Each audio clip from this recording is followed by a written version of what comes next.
신비의 왕국, 520년의 제국 가야. 한국사에서 약 520년이란 자취를 남긴 가야. 현 한국사에서는 육가야 연맹체로만 알려져 있고, 고구려 신라 백제 삼국과는 달리 고대 국가로 인정받지 못하는 가야. 오늘의 한국인에게 가야의 역사와 문화는 어떤 의미를 주는가? 가야의 독창적인 문화 특성과 역사 정신은 무엇인가? 이제까지 무시되고 숨겨져 온 가야 대왕국의 진실과 그 문화의 현장을 찾아 새로운 탐구를 떠나보자.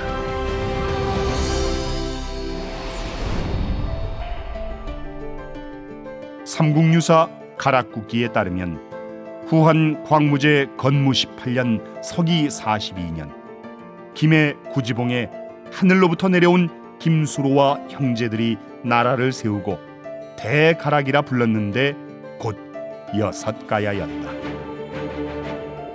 김수로 왕은 48년 아유타국의 공주 허황옥을 왕비로 맞이한다.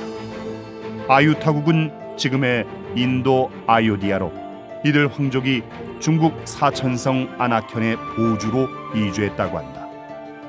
훗날 허황옥은 오빠 장유화상과 함께 배를 타고 가야로 와 왕후가 되었다. 김수로 왕과 허황우는 10명의 왕자와 2명의 공주를 두었다. 그중 7왕자는 장유화상의 인도로 하동 칠불사로 출가하여 2년간의 수도 후 성불하여 신선이 되었다. 후에 7왕자는 일본 규슈 남부에 진출하여 제2의 가야국을 세웠다. 둘째 딸 묘견공주 역시 규슈에서 29개국을 정복하여 야마타이국을 건설한 초대 여왕 히미코로 추정되고 있다. 가야는 문헌에서 가라 혹은 가라라고도 기록되었는데 이는 모두 가야로 변천되었다. 국명에서 가라라는 말은 성이나 나라를 뜻하며 한과 같은 의미다. 가야란 말은 소를 뜻하는 인도 산스크리트어 가이에서 왔다고도 한다. 가야는 고구려, 신라, 백제가 차례로 성립된 이후 제일 마지막에 세워진 국가로 여러 나라로 이루어져 있었다. 삼국유사에는 김해의 금관가야를 중심으로 고령의 대가야, 함안의 아라가야, 함령의 고령가야, 성주의 성산가야, 고성의 소가야를 이루었다고 전한다. 그러나 이들 육가야 외에도 창녕의 비화가야 이름이 전하고 있고 또 음악의 성인 우르기 대가야 가실왕의 명으로 지은 가야 12국이란 것에서 가야가 한때는 12국이었다는 사실도 알 수 있다.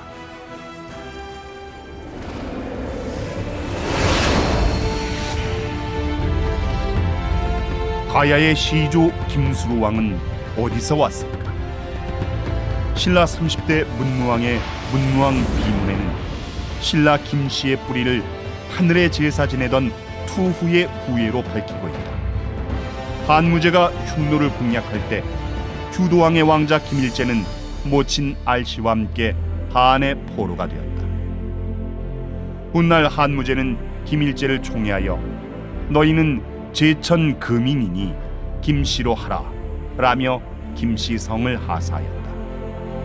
또한 김일제가 망하라의 반란으로부터 한무제를 암살의 순간에 극적으로 구하자 그 공으로 투후에 봉했다. 이후 김일제의 현손인 왕망이 세운 신나라가 무너지고 후한의 광무제가 한시를 다시 일으키자 김일제의 후손들은 멸족의 위기에 처했다. 그리하여 이들은 1세기 초 한반도로 망명하여 신라와 가야의 시조가 된 것이다. 이 가야의 역사와 문화정신의 원류에는 북방 유목민의 천손의 피가 강렬하게 흐르고 있다.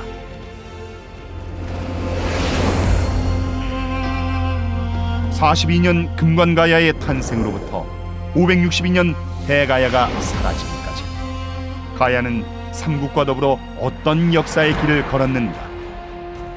전기 가야 시대를 이끈 금관가야는 4세기까지 가야의 맹주였고 신라와 대등한 국가였다.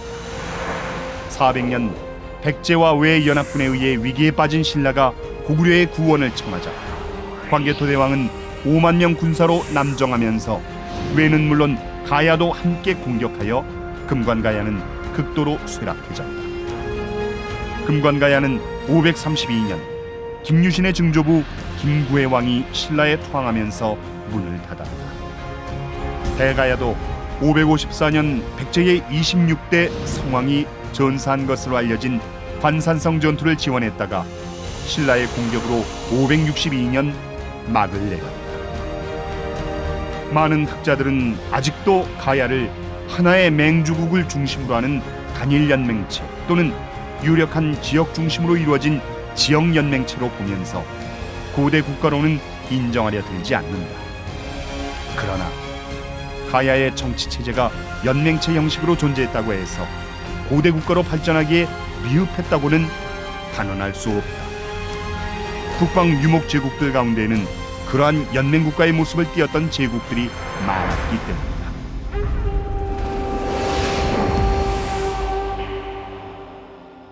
가야인이 살았던 지역에 가면 아름다운 고분군과 만나게 된다.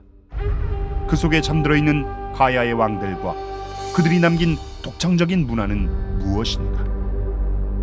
가야는 당대 최고의 철 생산과 제련 기술로 막강한 해상 세력으로 부상하여 일본 규슈 지역까지 새 역사 개척의 길을 열었다. 북방 유목 문화의 특성이 그대로 담긴 가야의 유물에서 뛰어난 예술미와 강인한 기상을 느낄 수 있다. 이들 중 특히 의미심장한 것은 북방 기마 민족인 흉노의 활동 무대에서 발견되는 청동 소친 동복이다. 동복은 북방 기마 민족이 가야로 이주해왔음을 입증해 주는 것이다. 생활도구 중 삼국과는 달리 굽다리 접시로 불리는 목이 긴 가야 토기는 뛰어난 독창성을 인정받는다. 이 토기는 일본 아스카 문화의 대표적인 스에키 토기 형성에 직접적인 영향을 주어 고대 일본의 독특한 토기로 발전하였다. 이는 가야인의 광범위한 진출로 가야의 문화가 일본에 뿌리 내렸다는 것을 증명해 준다.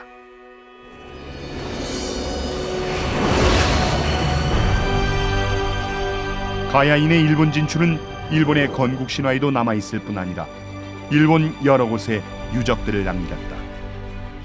아마테라스 오오미카미와 니니기의 천강 신화는 환웅과 단군의 건국 이야기나 가라국 신화와 유사하며 규슈 지역에 정착하여 고대 일본의 나라를 세운 가야인들의 건국 이야기였다.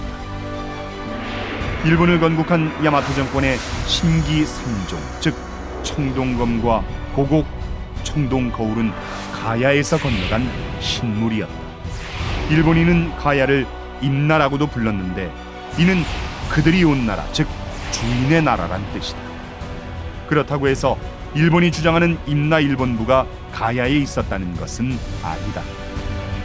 고대 일본인들은 가야를 카라쿤이라고 불렀는데 한국이란 뜻이다. 일본 여러 곳의 카라쿤이 신사는 일본 열도로 일찌감치 진출한 가야인을 제사하는 신사인 것이다. 500년 이상 고구려 신라 백제와 나란히 어깨를 겨루었던 제4의 제국 가야. 한반도를 건너 일본 역사의 시원 문화를 형성하는 불꽃이 되었던 가야. 오늘 인류 원형 문화의 근본 주제를 일본에까지 전해준 신성한 가야의 실체가 온전히 드러날 것이다.